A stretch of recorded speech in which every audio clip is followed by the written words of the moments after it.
Kembali menyapa Anda semuanya dalam program Bible Everyday. Hari ini saya mengajak Anda belajar di Mazmur pasal yang ke-9. Saya ingin membacakan satu ayat yang cukup menarik untuk kita gali bersama-sama. Kalau membaca judul perikopnya, Allah pelindung orang-orang saleh. Dan kalau kita membaca ayat yang kelima, dikatakan seperti ini, sebab engkau membela perkaraku dan hakku, sebagai hakim yang adil, engkau duduk di atas tahta. Coba kita cermati ayat ini. Di bagian pertama dikatakan, sebab engkau atau Tuhan membela perkaraku dan hakku. Artinya, di bagian yang pertama ini Tuhan menjadi pembela dalam hidup kita.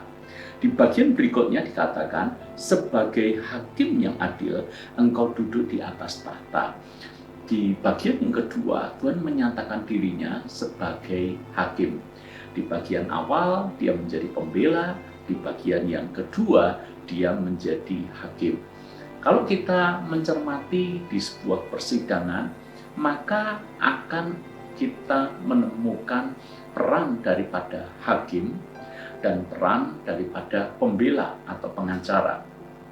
Hakim bertugas untuk memutus sebuah proses pengadilan, dan hakim akan menjatuhkan hukuman misalnya seadil-adilnya. Yang salah akan dijatuhi hukuman, tapi kalau memang benar tidak ditemukan kesalahan maka akan dibebaskan. Itulah peran daripada hakim.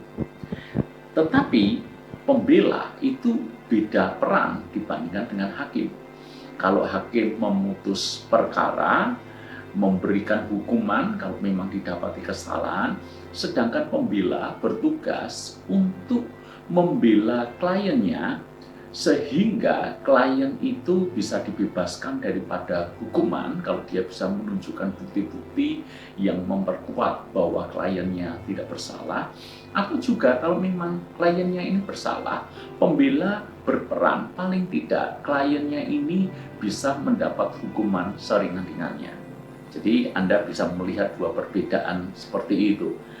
Pembela bertugas untuk meringankan kliennya dari hukuman, sedangkan hakim kalau memang didapati sebuah kesalahan, maka dia akan memutuskan dan menjatuhkan hukuman. Tetapi di dalam ayat ini seolah-olah dua peran itu disatukan dalam pribadi Allah. Allah menjadi pembela bagi kita, tapi juga Tuhan menjadi hakim bagi kita. Bagaimana mungkin dua peran yang sepertinya kontradiktif ini justru menjadi satu dalam pribadi Tuhan?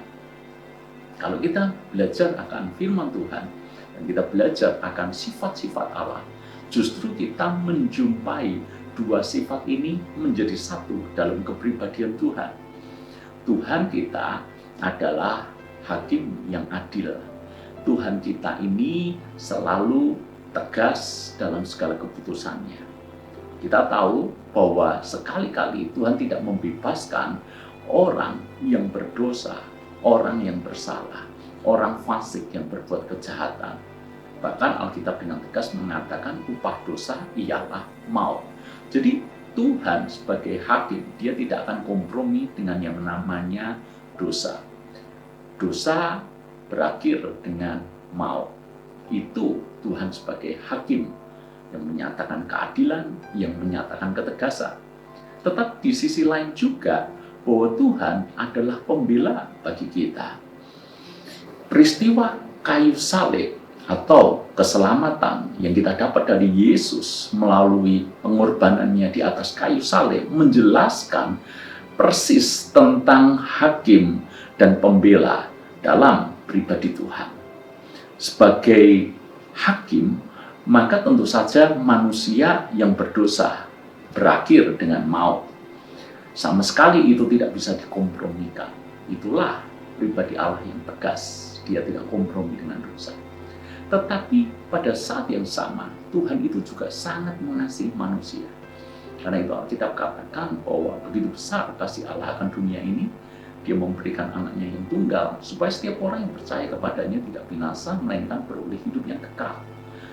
Tuhan mau menjadi sama dengan manusia, mengambil rupa seorang hamba, dan Yesus bersedia untuk mati di atas kayu salib. Peran Yesus ini seolah-olah menggambarkan bahwa dia pembela bagi kita. Dia tidak hanya membela, tapi dia mengorbankan dirinya demi kita yang berdosa ini dibebaskan dari hukuman. Saudara-saudara, kita melihat di sini ketegasan Allah, tapi di sisi lain belas kasihan Allah. Itulah pribadi Allah yang begitu mengasihi kita. Sehingga kayu salib menjelaskan dengan detail akan hal itu. Lalu bagaimana aplikasinya dengan hidup kita? Semestinya kita memandang Tuhan itu dua sisi seperti itu. Alkitab menulis seperti ini, bahwa Tuhan itu sekali-kali tidak akan membebaskan orang yang bersalah. Orang fasik akan mendapat hukuman. Itu menunjukkan bahwa dia adalah Tuhan yang tegas, Tuhan yang tidak kompromi dengan dosa, dan dia tidak bisa dipermainkan. Ada banyak orang mempermainkan Tuhan dan mereka bertekun dengan dosa. Lalu mereka pikir, ya saya berdoa minta ampun pasti diluputkan.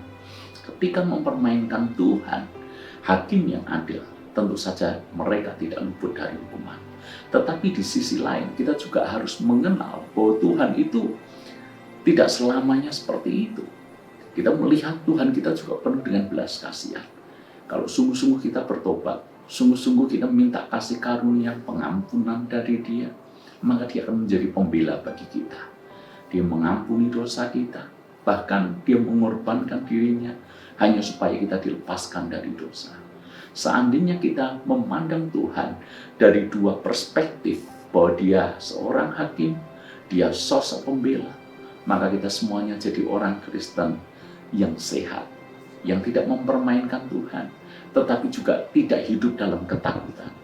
Karena kita tahu bahwa Kristus menjadi pembela bagi kita. Tuhan berkati.